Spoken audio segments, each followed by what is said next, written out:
So, ladies and gentlemen, most of you regular listeners know we covered the issue of net neutrality on the Matthew Filipowicz Show a good deal. Net neutrality is, of course, the concept that internet service providers must treat all data on the internet equally, no matter what it is, no matter where it's from, no matter what the political content of that data might be. It's a concept of a level playing field on the internet. So, for example, this show, the Matthew Filipowicz Show, is treated the same as content from Fox News or NBC or cat videos on YouTube.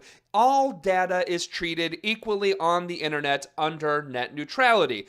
As most of you know, and most of you remember, a couple of weeks ago, we covered that a D.C. Circuit Court decision that struck down the FCC's limited net neutrality rule. Now, since that court ruling, we now actually do have some reports on big telecom companies that are actually moving to actually alter the internet as we know it, which was exactly what net neutrality advocates have been warning about time and time again. Well, we actually now have some evidence that it's actually going forward. So our friend Josh Levy at Free Press, which you can find at freepress.net, has a report on how AT&T has actually filed a patent that would allow them not only to bill customers on how much bandwidth they use, but also allow them to bill customers on the type of content and bandwidth that they use. Reading from the proposed patent, and again, this is a patent by AT&T that they have filed, reading from the patent, quote, "When a user communicates over a channel, the type of communication is checked to determine if it is a type that will use an excessive amount of bandwidth. For example, a subscriber using more bandwidth than allowed by the subscription service plan, or a user not subscribing to the appropriate service plan would be considered excessive use of the bandwidth if it is determined that the type is non-permissible type, e.g. excessive bandwidth. The user's access to the channel is restricted," end quote. So what exactly is the concept to AT&T? What is permissible data exactly? What do they mean by that? Well, the patent actually goes on and it says that permissible data includes, quote, file sharing files and movie downloads if a user subscription does not permit such activity, end quote. So folks, AT&T, big service provider of big ISP provider, in this patent wants you to subscribe to certain parts of the internet, which so if you want to watch Netflix, you subscribe to that part of the internet. If you want Facebook, you subscribe to that part of the internet. It is, again, what net neutrality advocates have warned about again and again and again and again, which is what we've been saying, is that these big telecom companies, the ISPs, want to turn the internet into a tiered service, pretty much like cable TV, instead of the open platform it is today. They want to charge you to go to this part of the internet. They want to charge you to go to that part of the internet. That's what they want to do. They want to divide up the internet. And also, if you think of it from a privacy aspect, which you also should, what you have in this patent is telecom companies saying that what they want to do is monitor what type of data you use. Monitor, I don't know, what type of videos you watch. So if you watch a video that they don't want you to watch, that's bad. What type of data you use, they're going to be monitoring that through this patent.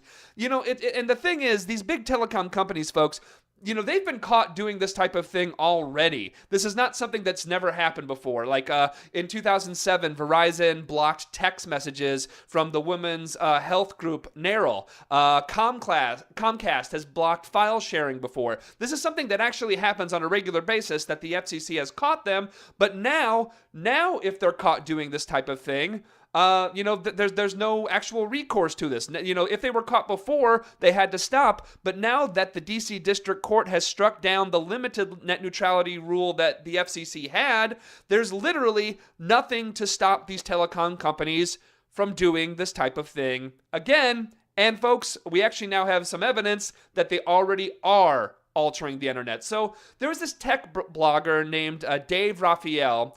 He actually has caught Verizon altering the internet, altering the bandwidth here. So here's what happened. Apparently, this blogger, he first noticed that the company he was working for, that their website was actually experiencing slowdowns. He noticed that the bandwidth was actually strong, but his company's site, which was hosted on an Amazon cloud, was actually running really, really slow. He also noticed when he tried to watch Netflix at home, it was also very slow. Both his company and his home internet were provided by Verizon. So what he did is he contacted Verizon support, and what they did, that like most tech support, they kind of gave him the runaround. They had him reset his browser, his router. They had him do all the junk that they normally do. They gave him the runaround for about a half hour. But then in this chat, in this tech chat with this Verizon tech support, he actually got Verizon to admit what we thought companies like Verizon were going to do once net neutrality was struck down. And he actually screen capped the chat to prove it. We'll link to it at matthewf.net if you actually want to look at the screen at the chat. So here's what it says. And again, this is after over like a half an hour of them giving him the runaround, not trying to answer his question, trying to get him, this is a tech guy. This is a guy who knows how to use the internet. He obviously would have reset his browser. This is obviously some things that tech people know how to do, and they usually contact tech support when this stuff doesn't work. So this is, again, the screen cap from the tech support to Verizon.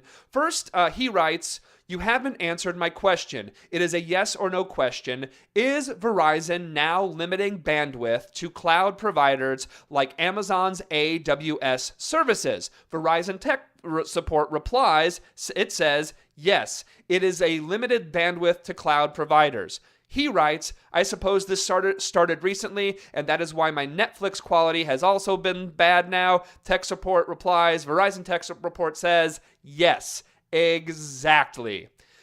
Look, folks, we have the evidence here. And again, this is not something that we should be surprised about. We knew this was going to happen. The internet is being changed right now. It is happening right now. We need to act on this right now. And as we talked about before, fortunately, the actual technical fix is actually pretty simple. What really is lacking is the political will to do this fix. As we talked about with like Tim Carr from Free Press when he was on the show, what needs to be done is very simple. The FCC needs to reclassify broadband as a common carrier service. Essentially, they classify it like phone service, as a utility. It's very simple. That's what they have to do.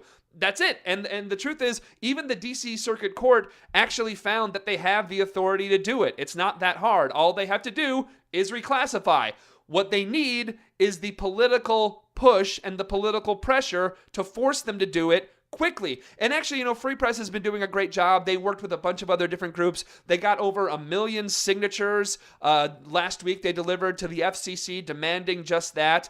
And so, look, if you haven't signed that petition yet, go to freepress.net and do it now. Then another thing you can do, call your representatives right now and tell them to pressure the FCC to reclassify broadband as common carrier. That's it. We tell your politicians to protect the internet as we know it, because again, there's so many things that are important about the internet, be it politics, be it business, be it anything. The internet is here right now, and it's the future of all communication. Imagine it, whatever your political cause is, no matter what you care about, if you need the internet to actually probably spread that word to the planet. So the deal is, the gears in politics in Washington, D.C. are really, really slow. We all know this. They are way, way too slow, and we need to speed them up quickly before the internet as we know it is gone. We'll be right back.